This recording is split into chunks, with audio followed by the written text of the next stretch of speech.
Estás escuchando Radio Primavera Sound, proudly presented by Cupra.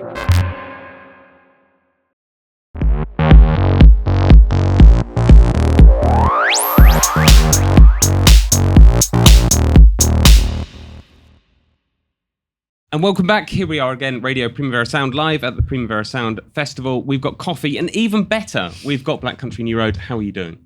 Good. Very well. Doing good. How was the US tour? It's pretty lengthy, right? It was long, but no, mate, please. No, it felt longer than it was, but it was also really fun. Always saying stuff like that. Yeah, it was good. It was cool. It was kind of like we were gone for a long time, actually, for us, but we were kind of in like, we went to Mexico first, which was amazing, which was like one of the best shows and like coolest things we've ever done as a band. And then we went to New York for about a week doing sort of ostensibly doing press, but mostly just sort of kind of being there. And then we actually did the tour proper, which was only really about a couple of weeks. So it was sort of split up into sections, which was cool. It was good. It was nice. Good to play the songs in America. It was. Good answer. Thanks. Well, let's talk about the songs. The new album, Forever How Long, is really excellent album. We adore it. And it's very different. Are you the kind of band that kind of sits down and goes, we're going to do something different? Or do you just kind of like, does things just come out? I think it comes out a bit, to be honest. I think we like doing music, like making music that interests us, and that is like to keep changing a bit, I think. And how did you manage, though, to sound that cohesive, having the songs written by three different songwriters, you, May, and then Tyler and Georgia? Yeah, it was something that we were a bit worried about, I think, trying to make sure that it all came together. I think we just kind of saw what came out of the pot, and then I think with arrangement, that kind of helped mold things together a bit, yeah. Am I right that for some of you, and I'm not sure if it was your case, but the songs you wrote were the first ever songs you'd written? Yeah, kind of. I like when I was much younger, I wrote songs, but yeah, it was like the first songs I'd written in like 10 years maybe. I mean, that takes a lot of confidence. You know, you're a well-known band. You've got other people writing songs. You've got albums behind you, and like these are your first songs. How was it presenting them? Like, did you feel kind of nervous? Did you feel confident? Yeah, No, it was really scary. Like it's kind of like playing beginnings of songs to like your friends who are all amazing musicians. It's like a really scary thing to do, but they were all kind about it, so that was nice. In fact, we wanted to talk about friendship because we think that it's something very, very essential and in the album. And I guess that friendship is also one of the things that gives you confidence to take that step, but also is something that glues the band, especially after a kind of heartquake as one of the important members leaving the band, but it's this friendship that glues, that makes you keep with the band and end up with such an amazing album. Yeah, it's really important to us because, you know, it's our support network, and not everyone is lucky enough to have their co-workers be part of their support network. So it's everything for us. One thing, the new album reminds me a lot of, I'm sure you've heard it, sort of, you know, Baroque pop, the Left Bank, the Zombies, things like that. It also reminds me a bit of East Anglia. Because you formed in Cambridge, right? Yeah. I lived sort of around that way for many, many years. It reminds me a bit of those big East Anglian skies. Wow. That's a first. Like to hear that. That's great though. That's really cool. Whereabouts in Norwich. Norwich, very lovely city. I was in the Museum of Norwich last month, and I was looking at the dioramas they had in there of the big sort of East Anglian landscapes, and I found it extremely moving. Actually, I was there. When we were in America. We went to I went to the Natural History Museum in Colorado, and like they had a similar like it's like dioramas, and they were like extremely like impressive with like like bison and like polar bears and like whatever, and like it was really cool. But I was just kind of thinking like, man, the dioramas in the Museum of Norwich, like looking at sort of like those like the big skies and Pining for King's Lynn. Pining for King's Lynn, yeah. Genuinely, I think like I can't necessarily like really speak to it like in terms of like anything like lyrically, but like there's your music is always kind of representative of like the space that you're kind of from, and like anything you do is you sort of carry all of that stuff along the way. It's kind of, I mean, I wouldn't say it's as flat as East Anglia, but it's like it's got a similar whimsy, maybe. Yeah. Are you from King's Lynn then? No. Oh right, okay. No. Well, no. We just. Yeah. It's just the first place that came to mind when I thought of East Anglia. Strong reference. Yeah. reference. Do you know Yeah. that Vancouver was from King's Lynn? What? Yeah, Vancouver. the guy that founded Vancouver. Why didn't he call it New King's Lynn? Christ. Wow, imagine that. Yeah, New King's Lynn. Bungay as well, that's in East Anglia. Bungay. Yeah. Isn't that near Norwich? Yeah, kind of There we out go. that way. Yeah. There we go. Bungay. I love it. Oh, I could East Anglia spot all day, but I think everyone might. I'm completely clueless right now. But absolutely. Tring? How about a bit of Tring? Yeah. That side pocket Tring Brewery beer is fantastic. We're going to get into East and West Runton soon, but now, Dale. Yeah. Actually, Just mentioning the mention that Ben made about the zombies and Left Bank and another Baroque rock bands turns. It's like though that you kind of all those bands have twists and turns in their music, and that's why the Baroque mention, I guess. But it's like in your music, these turns and twists are even more unexpected. Is this something that you like, or maybe is a result of puzzling, making from different pieces of songs that you have been working maybe separately, and then you realize how work together as a pretty Frankenstein? I like that pretty Frankenstein. I think that's something that we all have in common, actually, in terms of musically, where it's like bits of unexpected, like you said, twists and turns, I think. Good, yeah.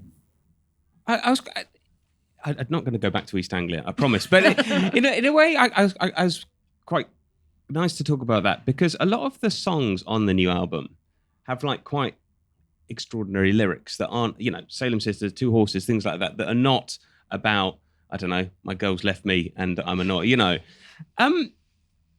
Were you trying to get away from rock cliches? I don't think that was like a planned thing that we had in mind. I think it's just like writing about things that interest us. And that's kind of it, to be honest. Yeah. I don't think you'd be able to write a rock cliche if you tried, to be honest. So maybe I'll give it a go. I think you share vocals on the album as well as songwriting, and I think you talks to this at one point about healthy competition. Is it the same kind of thing with songwriting? Like you come up with a new song, like someone comes up with a new song, you're like, I want to do something just as good or even better. I think definitely like just as like the standard is high, and sometimes I'm like, it's trying to bring something that is as good as the other two. It's good to have a high standard, I guess. But looks like that when someone has an idea and going back to this friendship that keeps you together, when someone maybe has an idea that maybe it's not the best one, the others maybe you talk together but being quite careful to not hurt anybody's feelings, and then getting to better ideas or moving. Do you work this way? Yeah, for sure. We all have a kind of relationships where we can tell each other if we don't like each other's ideas, or things that we bring into the rehearsal room maybe, or a melody that we maybe write on the spot in the room at the time. So it's really vital to be able to have that level of communication, because if you don't, then so much tension can build up, but you can end up not being as satisfied with the music yourself. So it's definitely necessary to work like that for us. I think it's always like important and helpful though to kind of be like, if you don't like something or something's like not working. Sorry, Charming. couple of Our bandmates are being dickheads. yeah. I mean, you think you like someone and then they go, yeah. I don't know, like to have like another idea. Hello, Georgia. That's a nice one. Yeah. To have like a sort of like an idea that's like, I don't know. If you don't like something, maybe have something which can kind of like, to build off of. Because like bring another suggestion. Yeah. Yes, and. So last time you played Primavera 2023, you played Nancy Tries to Take the Night, right? Yeah. We did. So have some of these songs been knocking around for a while? Knocking around doesn't sound Knocking good, but you know what I mean, Down the back of the sofa. Yeah. Languishing. Yeah. No, we Nancy's probably the oldest one off the record. That's been around since 2023. Colt for the Cold Country came into the rotation. Was more of a squad player until late 2023, and the rest of 2024. I think. They take time though. Like Goodbye. Yeah. The other thing I wanted to ask, again, sort of on the atypical things, is that there are some very atypical instruments on the album. I mean, certainly atypical in the world of like rock music, to give it a word. Do you have like a favourite instrument? The cello. The cello. It's not made it onto. Actually, there was a bit of it on Ants. I just think it's the best instrument. If I was going back, that's what I would play. Fair play. Yeah. I'd say I really like scratchy violins. Scratchy? Like fiddles. Scratchy fiddles. I think that's like the best sound in the world.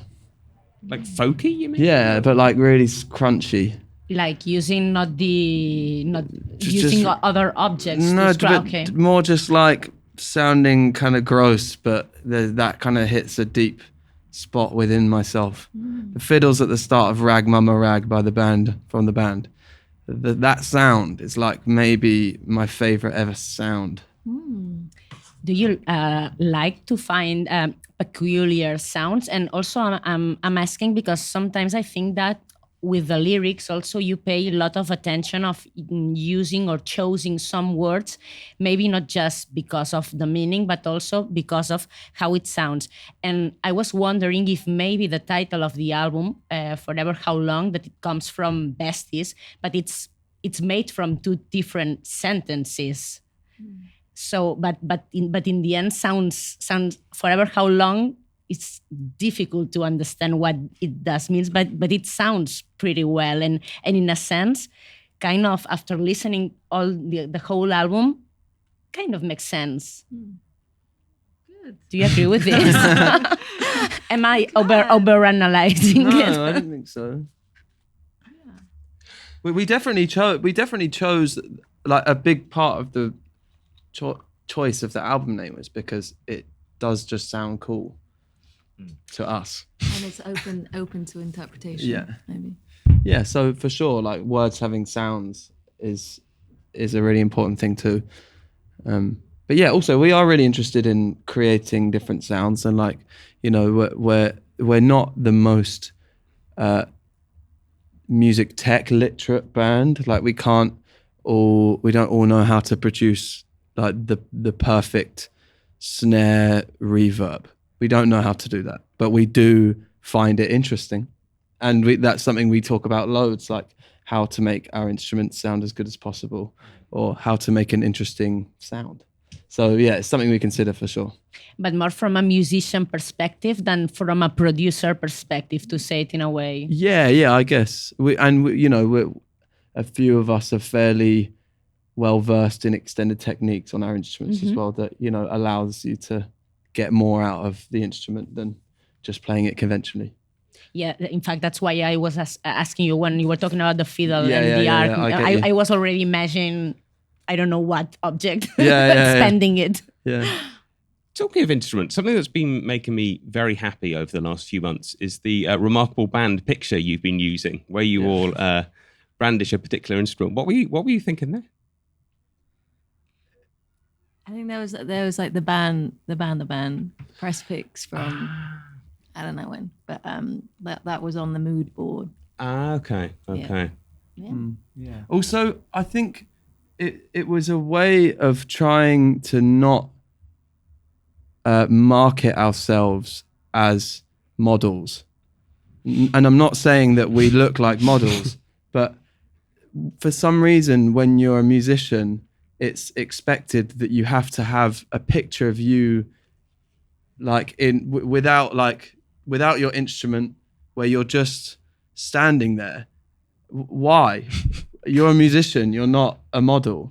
And so I was really we were talking to our creative director, really wanting to find a way to fulfill the requirements of being an artist in the modern day, i.e. having a press pick, without it seeming like we all thought we were sexy models. Do you know what I mean? I just, and so the idea of having our instruments in the picture, to me, felt a bit more like we're here because we're performers. That's what we because do. we play these instruments. So it kind of felt a bit more true to ourselves to do that as the press pics than to just have pictures of us doing poses, you know.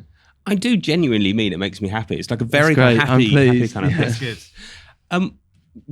Well, you're going to have to go because you'll be playing a gig very soon. But I just wanted to ask like one more thing I find really interesting is, I believe I've read that some of you are active on your own, the Black Country New Road Reddit, or I'm certainly not. no, No. My mum is. your mum. Well, is it not on the account, but she looks at the Reddit. So does May's mum, I think. Or your sister. Yeah.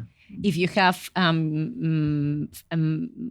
your mother, your sister looking at it, it's a nice Reddit one. That your Redditors are nice to you. Otherwise, they would They not. wouldn't share it, Yeah. yeah. Which is It's good. My dad used to have it out at people on Twitter who were mean to us. Really? Yeah, he'd be like, "Are you listening to the same music?" just stuff like that all the time. I'd see him reply to something. I'd be like, It's really sweet. "Thanks, Dad." He's Got got back. on the front line. Is it obvious he's your dad, or he'd be like, The No. trench. He had a very anonymous Twitter username, but he doesn't have Twitter anymore. But yeah, that was quite funny. Well, look, thank you so much for coming along again. Thank you. Please, anytime you come back here, do come and visit us. Thank you. It's been Cheers. an absolute pleasure. 7:40 tonight, Amazon stage, over there. You'll be there. We'll The be there. amazing stage. Nice. Catch you in a little bit. Thanks, man. Thank you. See ya. Bye. Bye.